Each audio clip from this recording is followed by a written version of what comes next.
Hello, everybody. Welcome to Lecture 9 of Making Meaningful Arguments.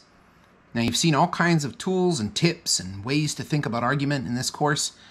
You've had your argument, you're done, you've gone home, or you've stopped arguing with this person. What happens next? What do you do with that experience? In this lecture, I'm going to talk about 3 simple things you can do to make sure that your argument experience stays with you and adds value to your life and value to your future arguments. Too many people will have an argument and think, oh, I won that, or oh, that person's an idiot, they'll never understand my brilliance, or they just need to do their own research, they don't have all the facts. There's lots of ways that we dismiss our interlocutor in argument, but what happens if we take our interlocutor seriously and we think about how do we thank them for engaging in experience with us?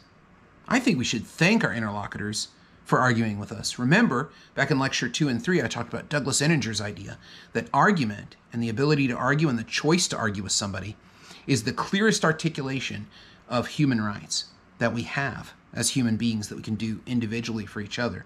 To say, I have a mind and I can think about reasons and apply them, and you do too. I'm going to offer you the same reasons that have convinced me. There's no other gesture that conveys human rights so well as saying, argue with me. Not to shut somebody down, not to prove them wrong, but to see why they think the way they do in order to improve your own thoughts and improve theirs, and together move forward to make a more meaningful society through argument.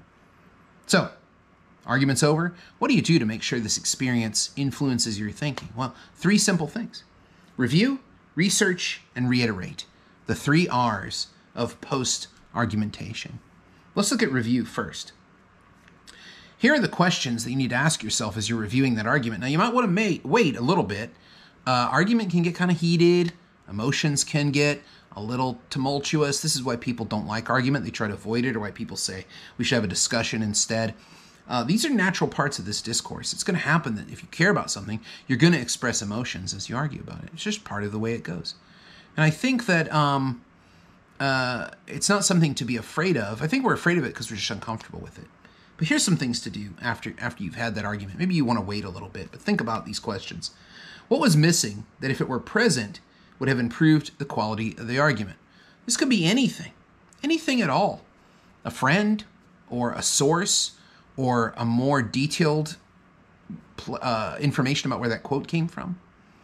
More research, something like that. It could be anything that you think would have made the argument better. Write that down, because you might have this argument again. You want to know what that is. When I teach debating and arguing in class, this is often the first question I'll ask a class after we've had a class-wide debate. What would have been improved that argument if we had had it here? And the things that the students say are really surprising.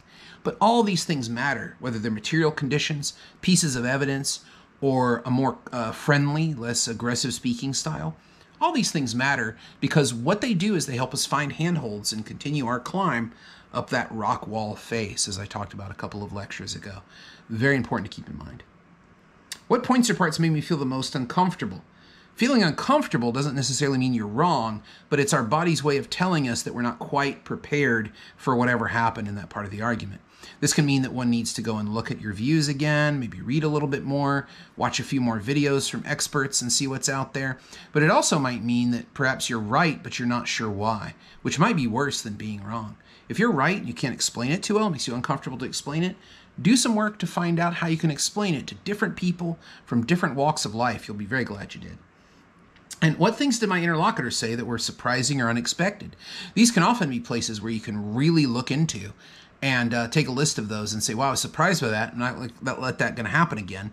I'm not going to let them get away with that. But it also can be something to where you can say, maybe my view is wrong, as you look into it and change your view or edit it in a way to where it becomes even stronger and you have an even better position than you did. You don't have to reverse your position to make it right. That's an important thing to keep in mind after argument is over. You don't have to say I was wrong. You can say, well, maybe if I put it this way that I didn't think about, 2 or 3 days ago. Second, research. Now, research can mean a lot of things. A lot of people think that means go find the facts. But facts are only one of the things that you need. You need testimony. You need situations, examples. You need stories and narratives. All kinds of powerful ways to reach interlocutors in the future, but also to reach yourself. After argument is over, you're the interlocutor now. you going to hang on to that view? Are you going to alter it in some way? It's something really worth thinking about carefully. So seek the missing elements, points, or information that you didn't have or that you might want to have. Have a look for different data, sources, and views on your own positions. Things are changing all the time. Research isn't a dead thing. It's alive. Researchers are studying all kinds of things that you think are true. They're continuing to research them because, unlike us, scientists don't have the luxury of that kind of certainty. Their business is the business of procedure and doubt. So experiments are rerun all the time to make sure that they are as good as they could be, our information's as good as it could be, and factors are always changing all the time. We're always learning something new, and the same thing in research on any subject. So make sure you go look up stuff regularly. And look up the things your opponent said that bugged you the most. Look up where they came from. Try to find problems with that source. Try to find reasons that source is good. Try to find other people saying the same thing as that source that your interlocutor offered.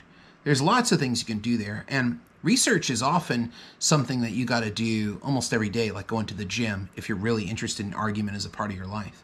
You want to create Google searches that automatically update, that give you information on the things you like to argue about, or you can just put a search out for something that you think, well, if this ever came out, this would change my mind on this important issue, and Google or whatever your search engine of choice will update you when that's available, or when it thinks it's available. It's still a computer, it might not get it right, but you should be looking around for that stuff pretty regularly, if not every day, once a week at the minimum.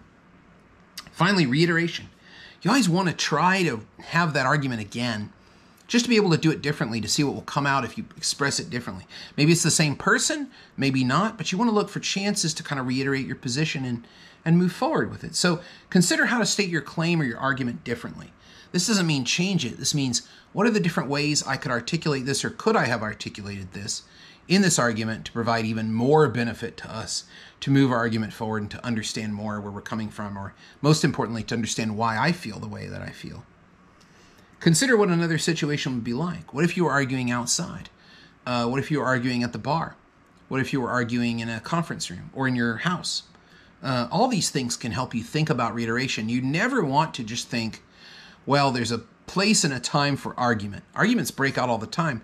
You want to mentally prepare yourself to do the best job you can with whatever the scenario is, whatever the situation is. I've had some really great arguments with friends on the New York City subway. And that's not an ideal place at all. There's music, there's people talking loud, there's the train noise. But in that environment, I can still provide the best interlocutor experience for my opponent as possible, to make sure we don't lose that opportunity to really inhabit argument and to really let it take us on a journey exploring our own commitments, what we believe, and what we question.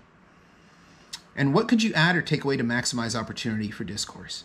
So we do have some control over some things. If you have somebody over, maybe you could say, well, maybe we shouldn't drink a bottle of wine before we argue. That might improve things. But we shouldn't have so many beers. That might be one. But also just putting on a pot of coffee, or having the tea they like, or maybe having them over in the afternoon rather than late at night when you're tired. All these things can influence the quality of discourse. So think about that too. Changing up that venue when you reiterate would be good. And even if nobody wants to have the argument with you, reiterating it with yourself is a great thing to do. You can use on your phone. I don't know what kind of phone you have, but most phones have a voice memo app. And you can record that argument. Listen to yourself and think, what are the spots that need improvement there? Are these the best handholds I could offer to an interlocutor? Am I presenting my case the best way I know how? Well, with those three things in mind, review, research, and reiterate, you should be able to take any argumentative experience and make it into a positive addition to your pantry, to your collection of ways to argue, so that when another opportunity to argue comes up, you can make the most of it. So hopefully your argument went well, and you can learn from it and incorporate it into yourself to make sure that you're thinking properly and that you are making meaningful arguments for yourself and others to advance the world for all of us.